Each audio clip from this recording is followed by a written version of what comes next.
안녕하세요. 인생 2막 열었다는 말 들어보셨죠? 저는 그 말이 그렇게 좋을 수가 없습니다. 어떤 인생이든지 새롭게 살 수 있는 터닝 포인트가 있다는 말처럼 느껴져 희망적이게 보이기도 하고요. 그 희망을 현실로 이루어내는 사람들은 더 대단한 사람들이겠죠. 그 대단한 사람이 제 곁에 있어 이렇게 사연을 보내봅니다. 다시는 힘든 일 겪지 않고 행복하게만 살고 싶다는 생각에서요. 진짜 드라마에서나 나올 수 있는 일이라고 생각할 정도로 격정적인 시기를 보내고 산막 정도를 시작하신 분들이 계시거든요. 바로 저희 부모님이십니다. 저 역시도 그 영향을 세게 받았죠. 제가 지금 40대 중반이니 오래된 이야기부터 해야겠네요. 저는 굉장히 유복한 어린 시절을 보냈습니다. 재벌가의 딸에 비할 바는 아니지만 반의 형편 어려운 아이들에게 제 학용품 살 때 같이 사서 나눠주고 하굣길에 간식도 턱턱 사주고 해도 항상 용돈은 넉넉했죠. 집에는 항상 제가 좋아하는 간식이 넘쳐났고 친구들이 와서 매일 먹어도 괜찮았습니다. 옷도 매번 백화점 가서 샀고 발레도 배우고 미술도 배우며 하고 싶은 공부 다 해보면서 집에서만큼은 공주 대접 받으며 자랐습니다. 고등학교에 들어가던 해까지는 그랬습니다. 그러던 어느 날 TV에서처럼 아저씨들이 집에 쳐들어와 고성이 오고 가고 아버지는 죄송하다는 말만 하고 계시더라고요. 엄마는 저를 데리고 제 방으로 들어와 소리도 못 내고 우시면서 숨으셨습니다. 저는 너무 무서워 그런 엄마 품에 숨어서 울었습니다. 그래도 그 아저씨들만 가면 제가 입고 먹고 그동안 누리던 삶에서 멀어지지 않을 것이라고 생각했습니다. 하지만 그날 이후 저의 삶은 달라졌습니다.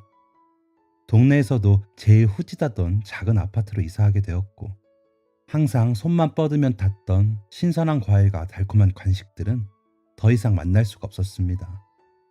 엄마는 얼마간은 누워 계시더니 일을 다니시며 얼굴을 보기가 힘들었고 아빠는 전보다 집에는 자주 계셨지만 누워 계시거나 아니면 술을 드시고 계셨습니다. 저는 하던 미술을 계속 하긴 했지만 재료가 떨어져 오면 눈치를 봐야 했습니다.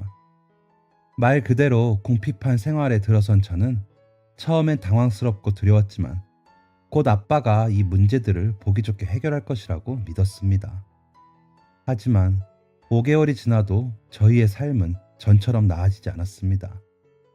항상 웃으시고 소녀 같던 엄마는 일이 끝나 집으로 오시면 지치신 모습으로 웃지 않으셨고 아빠와 대화도 전처럼 하지 않으셨습니다. 학원이 끝나고 집에 돌아가 보면 집안은 고요했습니다. 전에 살던 집보다 훨씬 작았는데도 훨씬 고요했습니다. 아빠는 그런 집에서 거의 나가질 않으시고 매일 술을 먹고 주무시거나 누워 계셨습니다. 절 보시고도 전처럼 웃질 않으셨습니다. 러닝 셔츠 바람에 굽은 등의 뒷모습만 보이실 뿐이었죠. 그러다 어느 날 아침 미술 재료 사는 문제로 제가 돈이 필요해 엄마에게 이야기를 하고 있었는데 아빠가 그걸 보시더니 한숨을 쉬시더라고요. 그러다 갑자기 미안하다, 미안해. 아빠가 사람만 믿지 않았어도 이렇게 되지 않았을 텐데 라면서 우시더라고요. 그런 아빠를 위로해드렸어야 했는데 저랑 엄마는 그저 놀라기만 할 뿐 어떻게 해야 할지 몰랐습니다. 항상 당당하고 멋지시던 아빠가 그렇게 웅장한 소리를 내며 울고 계시는데 그저 이제 다 틀린 것 같다는 생각에 저까지 눈물이 나더라고요. 아, 이제 진짜 전처럼 살 수 없구나 라는 생각뿐이었던 것 같습니다. 아빠가 얼마나 상실감이 클지 우리에게 얼마나 미안하고 있을지 같은 아빠 입장을 고려하기엔 제가 아직 어리고 철이 없었던 것 같습니다. 엄마는 그런 아빠와 절 보며 고개를 숙이시곤 어쩔 줄 몰라 하시더라고요. 그 장면, 우리 세 식구가 함께 있었던 마지막 모습이었습니다. 엄마는 말없이 출근을 하셨고 저는 울면서 학교에 갔습니다. 아빠는 홀로 남아 계속 울고 계셨습니다. 학교에서 돌아와 보니 아빠는 없었습니다. 식탁에는 예솔아, 여보, 내가 너무 미안해. 이렇게 살게 하고 싶지 않았는데 이제는 내가 이 집안의 가장으로서 역할을 할 수 없으니 떠나는 게 맞는 것 같아. 더 이상 짐이 되고 싶지 않아. 미안하오. 우리 예솔이 잘 부탁해. 예솔이는 엄마 잘 보살펴 드리라. 라는 쪽지만 남겨두고 아빠는 없었습니다. 방에 들어가 보니 이불도 곱게 정리되어 있었습니다. 장롱과 서랍장을 열어 확인해 보니 아빠의 옷이나 이런 것들은 일부는 있었고 일부는 없었습니다. 놀란 마음에 엄마가 일하시는 공장으로 갔습니다. 엄마를 불러 아빠가 남긴 쪽지를 보여드리니 얼굴이 사색이 되시더니 예솔아 일단 기다려보자. 기분 전환하러 가셨을 수도 있잖아. 그러니까 예솔이는 학원에도 가고 너 할 일 잘하면서 있어. 아빠는 엄마가 여기저기 연락해 볼게. 라며 다시 일하러 들어가셨습니다. 저는 너무 걱정되었지만 엄마 말을 믿고 학원으로 향했습니다. 일주일이 지나도 한 달이 지나도 아빠는 올 생각을 하지 못하셨습니다. 무서운 뉴스가 떠올라 눈물이 날 때도 있고 소설처럼 아빠가 다시 성공해 부자가 돼서 돌아오는 상상을 하며 희망을 가져보는 날들도 있었습니다. 하지만 아빠는 그런 저의 슬픔과 두려움, 상상과는 상관없이 나타나지 않으셨습니다. 아빠가 집을 나가고 일주일이 지날 때쯤에는 파출소로가 아빠의 가출 신고를 하며 찾아달라고도 해봤지만 다 큰 성인이 가출한 걸 저희가 일일이 찾진 않아요. 그냥 명단에는 올려드릴게요. 라며 시큰둥한 경찰의 반응에 저희는 기다리는 수밖에 없었습니다. 엄마는 밤에 우시는 걸 알았지만 제 앞에서는 티를 내고 싶지 않아 하셨습니다. 그저 우리가 각자 할 일 잘하고 있으면 아빠 오실 거야. 너무 힘드셔서 마음 추스르시는 게 오래 걸리시나 봐. 라며 절 다독이셨습니다. 그런 엄마의 말을 모두 다 믿진 않았지만 믿는 척이라도 하는 심정으로 저는 또 저의 하루를 보냈습니다. 그렇게 시간은 흘러 2달이 지나고 3달이 지난 어느 날 TV를 보며 제가 웃고 있더라고요. 아빠가 혹시나 뉴스에 나오는 사람들처럼 극단적 선택이라는 최악의 선택을 했을까봐 바람에 문만 흔들려도 전화벨이 울려도 놀라던 제가 TV를 보고 웃더라고요. 그렇게 웃긴 장면도 아니었는데 그래서 그날 엄청 울었습니다. 아빠를 이대로 못 만날 것 같아서요. 엄마는 그런 절 보시더니 제 머리를 감싸 안으시면서 같이 우시더라고요. 그날 우리는 아빠가 사라지시고 처음으로 함께 울었습니다. 아빠의 마지막 모습처럼 큰 소리를 내며 한참을 울었습니다. 그리고 아빠는 어쩌면 이 세상 사람이 아닐 수 있겠다는 생각에 어느 정도 포기도 한 것 같습니다. 그래서 엄마와 저는 그날 이후 아빠를 기다리지 않았습니다. 그저 말없이 마음속에 묻어두었죠. 며칠 뒤 엄마는 아빠를 실종 신고하셨다고 하셨습니다. 그렇게 해두면 어디 가서 일을 해도 이제 제약이 걸려서 우리한테 연락을 할 수밖에 없어. 하다못해 어디 절에 가서 있더라도 실종 신고되어 있으면 집으로 연락을 주겠지. 라며 텅 빈 말투로 말씀하시더라고요. 하지만 제 귀에는 염원같이 들렸습니다. 제발 그런 식으로라도 돌아오라는 염원. 그렇게 저는 고등학교를 졸업하게 되었고 졸업식에 혹시나 아빠가 오시진 않을까 두리번거려봤지만 아빠는 끝내 나타나지 않으셨습니다. 저는 원하던 디자인과에 합격해 대학에 들어갔습니다. 바라던 대학보다 조금 하향 지원에 장학금을 받고 입학했죠. 엄마는 제게 통장을 내미시며 이거 너 대학 등록금 하려고 모아뒀던 통장이야. 엄마가 조금 썼는데 그래도 이건 너가 가지고 있다가 써. 라며 주시더라고요. 통장엔 1,000만 원 정도 있었는데 그거면 한동안 알바 없이 학교를 다닐 수 있겠더라고요. 물론 알바를 할 미술학원은 벌써 알아두긴 했죠. 돈은 얼마 안 됐지만 저도 연습하려면 좋은 알바라고 생각했거든요. 그러면서도 혹시나 아빠가 절 축하하러 오시진 않을까 기대를 했습니다. 하지만 그때도 제 기대는 어긋났습니다. 실망보단 걱정이 됐습니다. 엄마 앞에서는 차마 티를 낼 순 없었죠. 그랬다가는 엄마가 더 힘들어 하실 것 같았거든요. 엄마는 한 달에 2번 정도 산에 다니기 시작하셨는데 그게 마음 정리 때문인 줄 알았습니다. 그런데 엄마 수첩에 무슨 명단 같은 게 있더라고요. 보니까 무슨 절 이름 같은데 하나씩 줄이 그어져 있더라고요. 알고 보니 아빠가 예전에 나이 들면 산세 좋은 절 근처에 집을 짓고 살까봐 절에만 가면 그렇게 마음이 편해 라고 하신 적이 있었더라고요. 그 얘기 때문에 여기저기 산에 있는 절을 알아보시고 거길 휴일에 다니기 시작하신 거였습니다. 엄마도 역시나 티를 내진 못하시고 혼자 아빠를 찾아보려 하신 거였죠. 그런 저희의 마음을 아는지 모르는지 아빠는 돌아오지 않으셨습니다. 어느새 저는 대학을 졸업하고 취직을 하게 되었습니다. 아빠가 집을 나가신 지 6년이 되었죠. 엄마가 실종신고 하신 지 5년이 넘었고요. 그러던 어느 날 집에 돌아가 보니 엄마가 혼자 술을 드시고 계시더라고요. 엄마, 무슨 일 있어? 웬일로 술이야? 하니 말없이 술을 드시다 갑자기 우시더라고요. 너희 아빠한테 이혼 신청했어. 그럼 혹시나 어디 있나 알 수 있을까 해서. 그런데 아무리 찾아도 너희 아빠 흔적이 없단다. 진짜 어딜 간 거니? 하며 우시더라고요. 엄마 메모를 보니 공시조달이라는 제도가 있어 재판 이혼을 청구하면 주소지를 몰라도 이혼 서류를 전달할 수 있는 방법이 있나 보더라고요. 그래서 해보셨는데 아무래도 찾기는 틀린 것 같다고 하시며 우시더라고요. 그러시면서 우리 사망신고 하자. 그러고 제사 지내주자.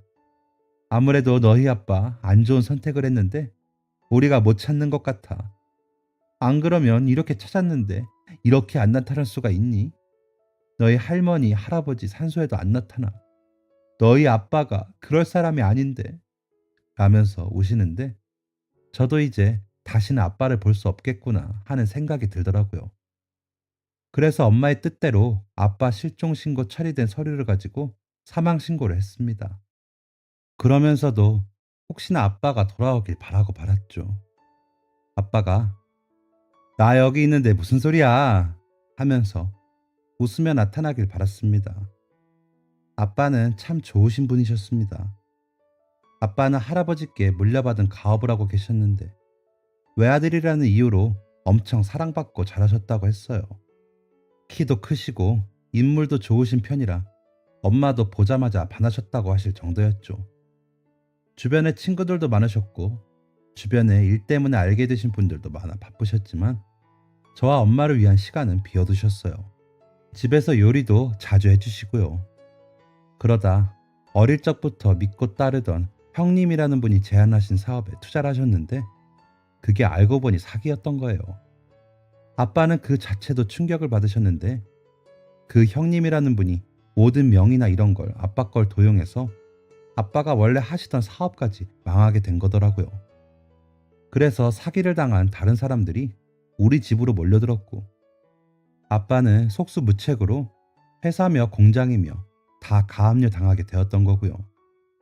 그나마 다행이라면 아빠 회사가 보유한 자금으로 더 큰 빚을 지진 않았다는 거죠. 그냥 하루아침에 하나도 안 남고 지금 살고 있는 집 구하고 나니 통장에 2천만 원 남으시더래요. 그중 1,000만 원은 제 통장이었고요. 그래서 엄마는 근처에 있는 외숙모 김치 공장에 나가게 되셨고 지금은 작은 반찬 가게를 하고 계십니다. 일이 정리되고 외갓집에서는 도와줄 테니 다른 일을 시작해보라고 하셨대요. 아빠가 사업적 수완이 좋아 외갓집 일도 많이 도와주셨는데 이참에 다시 시작하면 된다고 하셨다고 하더라고요. 그런데 아빠는 무슨 일인지 제가 무슨 일을 하겠어요 라며 모든 걸 포기한 사람처럼 그렇게 계시다가 사라지신 겁니다. 외삼촌과 외할머니도 여기저기 알아보며 아빠를 찾으셨지만 못 찾으신 거죠. 엄마는 그런 얘기를 털어놓으시며 이제 그만 기다려야 할까봐 라며 우셨습니다.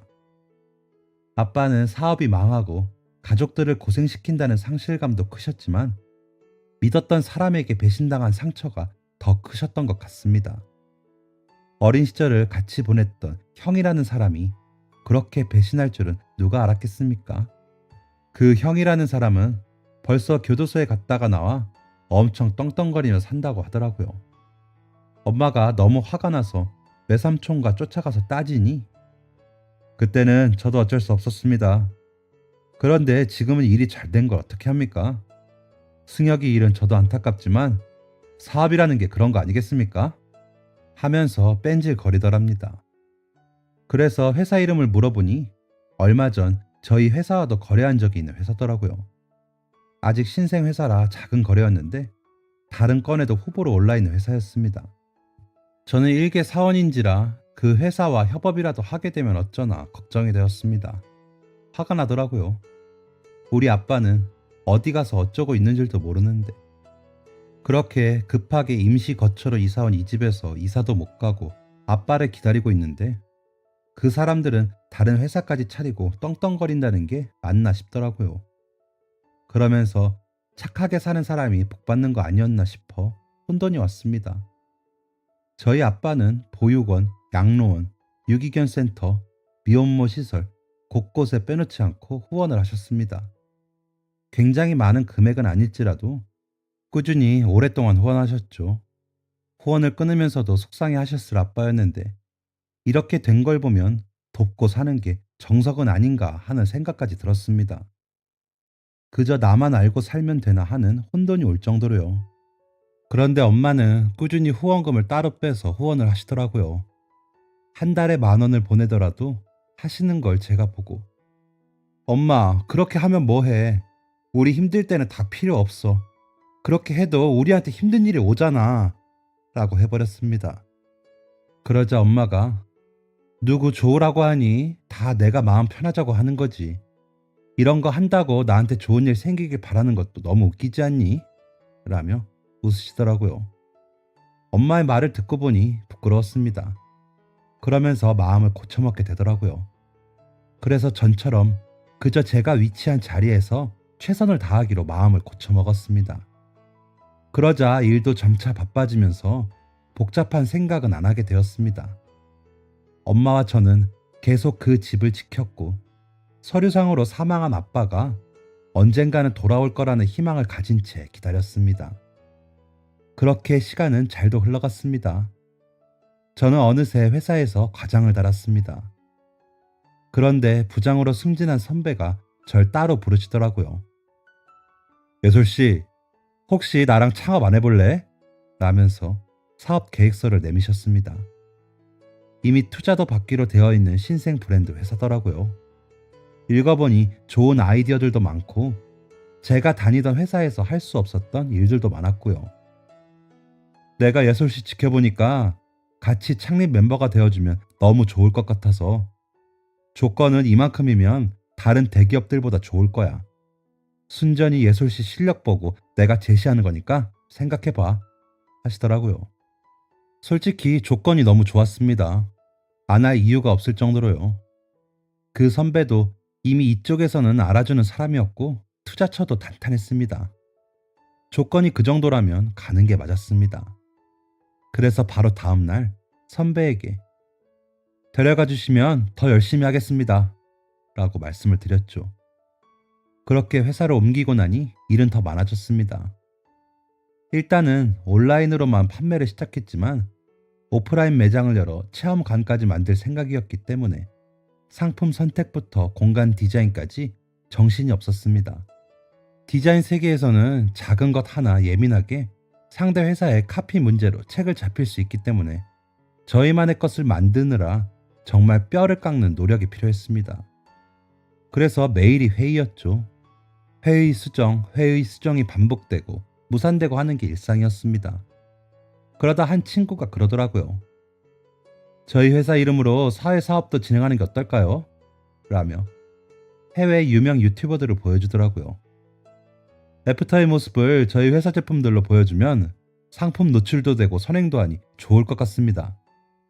라는 의견이 받아들여져 대상은 물색하다 처음엔 노숙자분들로 정해졌습니다. 그만큼 극적인 효과가 있을 테니까요.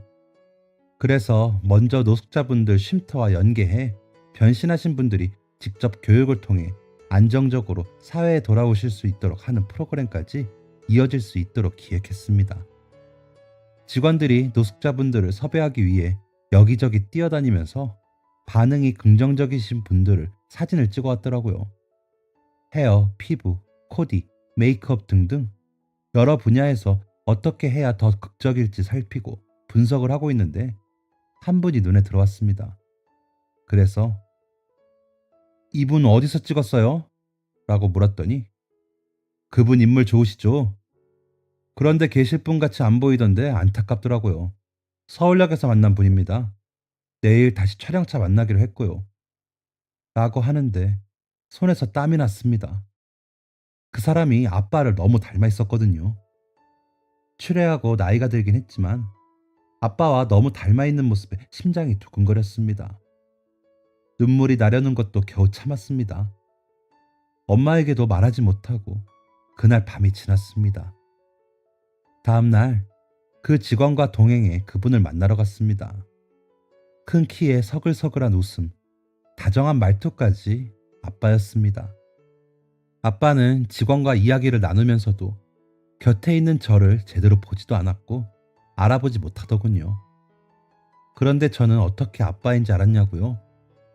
어릴 때 회사에서 무슨 고사를 지낸 적이 있는데 제가 곁에서 장난을 치다가 초가 넘어지면서 아빠 왼쪽 손에 상처를 낸 적이 있었거든요.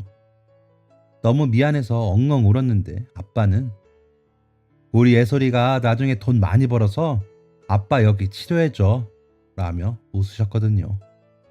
그리고 결정적으로 제가 유치원에서 만들어드린 나비 팔찌도 여전히 하고 계시더라고요. 아빠 손에 상처를 내고 얼마 뒤 만들기 시간에 실을 이용해 팔찌 반지를 만들어서 팔찌는 아빠를 드리고 반지는 엄마를 드렸는데 아빠가 너무 마음에 들어 하시면서 이 팔찌는 아빠 행운의 팔찌 해야겠다 하시면서 계속 하고 다니셨거든요. 한 번은 실이 낡아 끊어져 제가 중학교 때쯤 다시 만들어 드렸고 그 팔찌는 지갑에 가지고 다니셨는데 그 팔찌를 하고 계시더라고요. 그래서 팔찌 예쁘네요 하고 말씀드렸더니 우리 딸이 예전에 만들어준 건데 내도록 안 하다가 이 아가씨랑 어제 만난으로 해봤어요. 우리 딸이랑 나이가 비슷할 것 같네 라고 하시더라고요. 그러자 같이 간 직원이 가족분들 만나고 싶으세요? 라고 묻자 한참을 말이 없다가 만나고 싶죠. 얼마나 사랑하는 사람들인데. 그런데 이런 모습으로 어떻게 가요? 나도 염치가 있지. 그만큼 고생시켰으면 됐어요. 라고 말씀하시더라고요. 그 말을 듣는데 눈물이 나면서 화가 나는 것 같기도 하고 안도가 되기도 하고 복잡한 감정이 주체할 수 없더라고요. 그래서 아빠를 붙잡고 아빠, 나 예솔이야. 몰라보겠어? 라고 하자 눈이 동그래진 아빠는 절 보고 당황하시더라고요. 그러더니 제 손을 뿌리치고 아니에요. 사람 잘못 봤어요. 나 이거 안 해요. 라면서 일어나려고 하시는 걸 아빠 알았어. 나 기다릴게. 엄마한텐 일부러 말 안 했어. 우리 이거 하고 직업 교육받고 하자. 그러려고 한다고 했던 거 아니야? 15년을 기다렸어. 더 기다릴 수 있어. 그런데 제발 도망치지만 마. 라며 제가 엉엉 울자 아빠가 멈추시더라고요. 그러시더니 제 앞에서 어쩔 줄 몰라 하시면서 울지 마. 아빠가 잘못했어. 아빠가 예솔이 하자는 대로 할게. 그래 알았어. 울지 마. 아빠가 미안. 이라며 달래주시는데 꼭 6살 때로 돌아간 것 같았습니다. 그래서 아빠를 와락 안고 품에 파고들었습니다. 어쩔 줄 몰라 하던 아빠는 어느샌가 제 어깨를 감싸 안고 같이 울고 계시더라고요. 곁에 있던 직원은 놀라 어쩔 줄 모르고요. 같이 있던 스태프들도 다들 놀랐겠죠. 아무래도 상관없었습니다. 아빠를 찾았잖아요. 드디어 아빠를 만났잖아요. 아빠를 변신시켜드리고 나서 이야기하려고 오래 참는다고 참았는데 저의 인내심이 그렇게 기다릴 수가 없겠더라고요. 아빠를 보는 순간 달려가 안기고 싶은 걸 겨우 참는다고 참은 게 그 정도였습니다. 아빠는 계획대로 변신을 했고 화보 촬영도 마쳤습니다. 그리고 일단 쉼터에 모시고 갔죠. 그러면서도 아빠 그냥 집으로 가셔도 돼요. 그러니까 그냥 집으로 가자 라고 해봤지만 아니야. 아빠가 첫 월급 타면 갈게. 그때까지 엄마한테는 비밀이다 라고 하셔서 그럼 내가 매일 올 테니까 어디 가지 말고 계셔야 돼. 알았지? 라며 돌아올 수밖에 없었죠. 하지만 첫 월급 때까지 기다리지 않아도 될 이유가 생겼습니다. 아빠의 화보가 이슈가 되면서 아빠를 인터뷰하고 싶어하는 사람들이 생기더라고요. 그 바람에 쉼터에서의 생활도 힘들고요. 그래서 아빠를 집으로 모셔갔습니다. 아빠를 집으로 모시고 가기 전 엄마에게 사실을 털어놓고 사진을 보여드리자 엄마는 너무 놀라시면서 우셨습니다. 너희 아빠가 노숙을? 추위를 얼마나 타는데 노숙을 해? 어머나 세상에 라면서 아빠가 노숙을 하셨다는 걸 믿고 싶어 하지 않으시더라고요. 그래서 아빠가 무슨 일이 있으셨는지 몰라. 그러니까 그냥 오시면 다정하게 해줘요. 라고 말하니 알겠다고 하시더라고요. 그리고 아빠를 모시고 왔을 때 두 분은 아무 말도 없이 끌어안고 우시기만 하더라고요. 아빠는 그저 미안하다고만 하시고요. 엄마는 그렇게 우시다가 밥을 차려놓은 식탁에 아빠를 앉히시며 얼른 드세요 라는 말만 겨우 하셨습니다. 아빠는 한참을 앉아 식탁을 보시더니 고맙습니다 하더니 드시더라고요. 그렇게 저희 세 식구는 15년 만에 다시 만났습니다. 저는 그저 그게 좋았습니다. 아빠는 처음에는 집에서 생활하시는 걸 좀 낯설어 하셨습니다. 잠도 잘 못 주무시고 아침에 일어나면 창문부터 활짝 여시고요. TV도 안 보시고 멍하니 계시는 시간도 기시더라고요. 저와 엄마는 걱정을 했죠. 아빠가 또 저러다 나가실 것 같아서요. 아빠도 힘들어 하시는 것 같았지만 견뎌내 보시려고 노력하셨습니다. 그러다 어느 날은 TV를 보시더라고요. 그러다 하루 종일 주무시기도 하시고요. 마음을 다스리는데 좋다는 명상 음악도 들으시고요. 출근하는 저와 엄마를 웃으며 배웅도 해주시기도 했습니다. 그러면서 하루 종일 노트에 뭔가 적으시기도 하고요. 매일매일 다른 모습을 보여주셨지만 산책을 제외한 외출은 잘 하지 않으셨습니다. 그러다 하루는 나 컴퓨터 좀 사줄래? 요즘은 노트북이 자꾸 좋다며 너무 좋은 걸로 말고 문서 작업만 할 수 있으면 되는데 라고 하시기에 알았어요 하고는 그날로 가서 사다 드렸습니다. 아빠가 무언가를 해달라고 하셔서 오히려 좋더라고요. 아빠가 적응하시려고 노력하는 모습을 보이시자 엄마와 저는 이사 준비도 해야 했습니다. 그 집이 때마침 재개발 문제로 이사를 해야 했거든요. 아빠만 아니었으면 진작 이사를 했었을 텐데 계속 기다리느라 이사도 못했거든요. 그래서 아빠께 재개발 때문에 이사를 해야 해요. 우리 집 보러 가요. 라며 함께 집을 보러 다녔습니다. 저희 가족에게는 꿈 같은 일이었습니다. 뭘 하든 셋이 있으면 좋더라고요. 사실 회사 일이 엄청 바쁜데 사정을 들으신 대표님이 2달은 부모님 곁에 있어 드리라면서 감사하게도 오전 근무만 할 수 있게 해주셨거든요. 아빠 화보가 화제가 되면서 비포 앤 애프터 코너는 소위 대박이 났습니다. 그 덕에 줄줄이 다른 상품들 판매도 성적이 좋아졌고요. 회사에서는 이때가 기회이니 더 참신한 기획을 구성하려고 아이디어 회의를 하고 있었죠. 그 문제로 집에서 통화를 하고 끊었는데 아빠가 그간 비포 앤 애프터로 변신한 분들을 모델로 세워 패션쇼를 하고 너희 회사 제품 모델로 고용하는 건 어떠니? 라고 하시는 겁니다. 제가 관심을 보이자 젊은 모델들은 이미 있으니 그건 곤란할까? 아니면 같은 옷을 연령별로 입은 걸 보여주면서 누구라도 예쁘게 입고 사용할 수 있는 제품들이라는 걸 보여줘도 좋을 것 같은데 라고 하시는데 좋은 생각이더라고요. 그러면서 내가 바깥 생활할 때 보니까 요즘은 나이 들어도 젊은 사람처럼 입고 싶거든. 디자인이 좋으면 젊은 사람들은 입지만 나이 든 사람들은 그게 힘들어.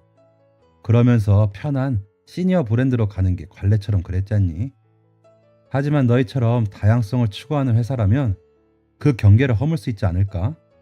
라는데 완전 맞는 소리였죠. 다음날 아침 출근해 회의에서 의견을 제시했고 반응이 좋았습니다. 대표님도 우리 회사에 너무 맞는 취지의 행사가 되고 방향성이 될 것 같다며 추진해보자고 하시더라고요. 아이디어 너무 좋다는 말씀에 저희 아빠 아이디어세요 라며 웃자 그 아버지의 그 딸이구나 멋지다 라며 웃으시더라고요. 아빠 말씀대로 패션쇼는 추진이 되었습니다. 반응은 당연히 좋았고요. 그런데 문제가 생겼습니다. 저희 아빠가 사망 신고를 했기 때문에 아빠의 공식적인 사회 활동이 불가한 상황이었죠. 얼른 알아보니 보증인 2명과 실종 신고 취소 청구를 하고 사망 신고를 취소할 수 있다고 해 신고를 했습니다. 엄마와 제가 보증인이 되었고 신고를 할 수밖에 없는 사정들을 변호사 사무실에서 서류로 만들어 주셨죠. 마음을 졸이며 결과를 기다렸습니다. 짧은 시간에 해결되지 못할 거라고 생각은 했지만 오랜 시간이 걸리더라고요. 그 사이 저희는 이사도 했죠. 방 3개, 거실까지 있는 집에 들어서고 나니 세상이 다 제 것 같더라고요. 외할머니가 돌아가시면서 아빠 돌아오시면 꼭 전해주라고 남기신 땅을 팔아 산 집이긴 했지만 그간 별 탈 없이 지키고 있다 다 함께 살 집을 산 것이 너무 좋았습니다. 엄마 가게 때문에 멀리 가긴 힘들어 근방에 있는 아파트들 중에서 가장 새 아파트로 왔는데 좋더라고요. 아빠는 너무 감격해 하시면서도 본인이 해주지 못해 부끄러워 하셨습니다. 엄마가 그러게 그때 그러지 말고 같이 있었으면 좋았잖아요 하고 우시자 미안해. 그때는 내가 짐이 되는 게 싫었는데 막상 나가보니 당신도 없고 예솔이도 없으니까 뭐든 다 실패하더라. 막노동도 잘 못하니까 자꾸 잘리고 그런데 그렇게 나가서 아무것도 없이 돌아오자니 부끄럽고 그러다 그렇게 노숙한 게 길어지다 그리 된 거야 라며 엄마 손을 꼭 잡고 이야기하시며 달래주신 아빠의 모습에 마음이 놓이더라고요. 이제는 안 떠나실 것 같았습니다. 그렇게 기다리던 아빠의 주민등록이 돌아오자 아빠는 생기가 도시더니 노트북으로 뭔가를 더 열심히 하시더라고요. 그러시더니 하루는 엄마와 저를 앉혀놓고 이게 내 사업 계획서인데 좀 봐줄래? 라면서 내미시는데 중장년을 상대로 연기와 모델을 양성하는 아카데미를 만드시겠다는 겁니다. 요즘에야 많이 알려졌지만 그때는 생소한 분야라 낯설지만 뭔가 괜찮은 아이템이더라고요.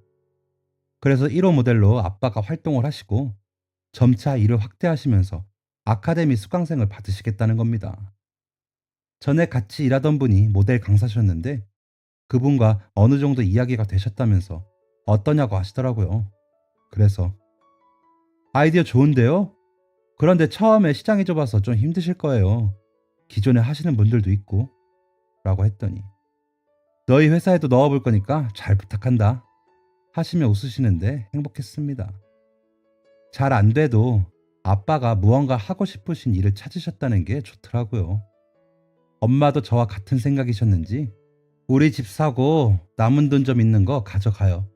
내가 1호 투자자네 하며 웃으시더라고요.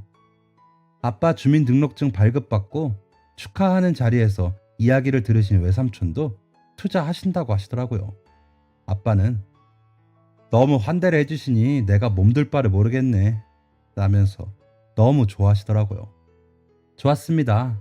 저희 가족이 다시 모여 사는 것만으로도 감지덕지인데 아빠가 다시 활달해지시고 일도 시작하시려고 하고 의욕이 도시니까요. 돈을 못 버셔도 상관없이 좋았습니다. 아빠 일은 처음에는 좀 어려웠습니다. 아빠가 여기저기 명함을 돌리셨지만 기존의 업체들이 워낙 단단하니까요. 고맙게도 저희 회사에서는 저희 아빠와 계속 일을 해줬습니다. 그래서였는지 아빠의 화제성을 알아본 다른 회사에서도 일이 들어오더라고요. 아빠는 감사해 하시면서 일을 하셨습니다. 다행히 결과도 좋았고요. 아빠의 얼굴을 걸고 아카데미도 열고 나니 의외로 그 나이대 분들이 그쪽 일에 관심이 많으시더라고요. 그러면서 아빠는 본인이 직접 모델을 하시기보다 다른 수강생들에 관한 업무가 늘면서 기획서 업무도 보시게 되어 바빠지셨습니다. 엄청 열심히 하시더니 요즘 TV에 아빠 회사분들 자주 나오시더라고요. 그렇게 저희 아빠는 온전히 저희 곁으로 돌아오셨습니다. 저희 아이들도 예뻐해 주시고요. 저랑 결혼식에 손잡고 들어갈 때는 저와 아빠가 너무 울어서 화장도 다 지워지고 식을 잠깐 멈춰야 할 정도였습니다. 아빠가 돌아와 결혼식에서 제 손을 잡은 게 너무 꿈 같아서요. 아무렴 어떻습니까? 저희가 이렇게 행복하면 됐죠. 가끔 이게 다 꿈이면 어떻게 하나 겁이 날 때도 있지만 이제는 항상 곁에서 더 오래 행복하자고 말씀드리고 싶어 이렇게 사연을 보내게 되었습니다. 저희 엄마랑 아빠가 잘 들으시거든요. 사랑하는 아빠, 엄마, 우리 가족이 너무 힘들게 헤어져 살긴 했었지만 이제 그럴 일 없고 행복한 일만 남았으니까 건강하셔서 오래오래 이 행복 누리고 살아요. 잃어버린 15년, 보상받으려면 30년도 넘게 남은 거 알죠? 감사해요. 라고도 좀 전해주세요. 좋아하실 거예요. 저희 가족 더 열심히 행복하게 살라고 박수 좀 보내주세요. 사연 읽어주셔서 감사합니다.